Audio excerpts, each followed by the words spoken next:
السلام عليكم، ازيكم حبايبي؟ عاملين ايه؟ يا رب تكونوا بخير دايما. النهارده هنعمل مع بعض كفته. تمام. وبس في صينيه بطاطس في الفرن مع رز بشعريه. حطينا كفته ومعاه كزبره وثوم. تمام. هنفرمهم الاول مع قرن فلفل اخضر وطماطميه صغيره علشان ايه؟ تبقى ناعمه مش خشنه.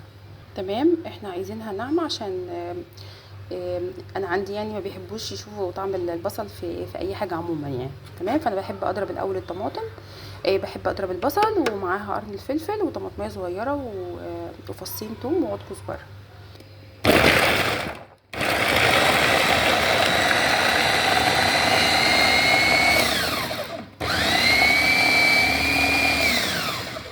بصوا، طبعا احنا هننزل اللي هو الخشن اللي طالع فوق ده، وهنكمل ضرب عادي عشان نحط اللحمه بتاعتنا ونحط البهارات بقى. تمام.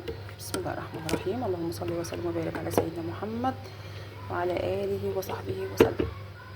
بصوا، انا بحب احط معلقه كاتشب او بيكنج باودر. تمام. نحط معلقه عشان تنفش الكفتايه وما تفتلش معانا. ومعانا هريسه شطه.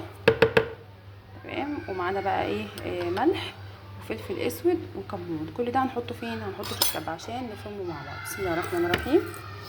وبعد كده هننزل بايه بقى؟ اللحمه بتاعتنا. اللهم صل وسلم وبارك على سيدنا محمد وعلى اله وصحبه وسلم. كل ده هنخلطه مع بعض.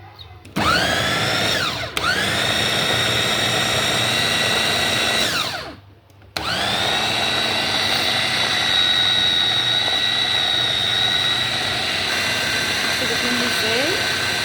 بصوا شايفين ما شاء الله بقت عامله ازاي؟ اتلمت على طول. تمام كده. بصوا، لا هي سايله ولا فيها اي حاجه خالص. تمام.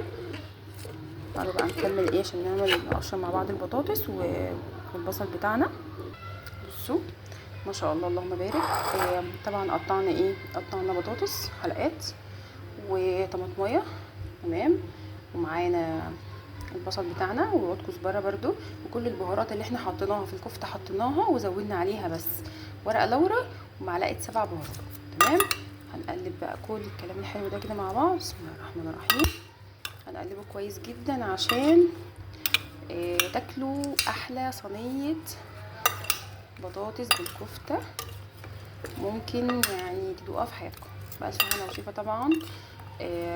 الناس اللي بتعملها كده،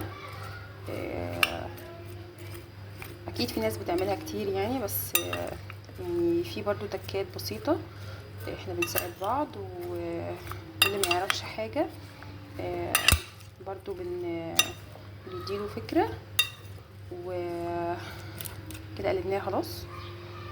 تمام. هنصبع بقى الكفته. عايزين بقى الكفته طويله ولا مدوره؟ اللي انتوا عايزينه. انا عشان هعملها برز بشعريه، فانا ان شاء الله هعملها كوبر.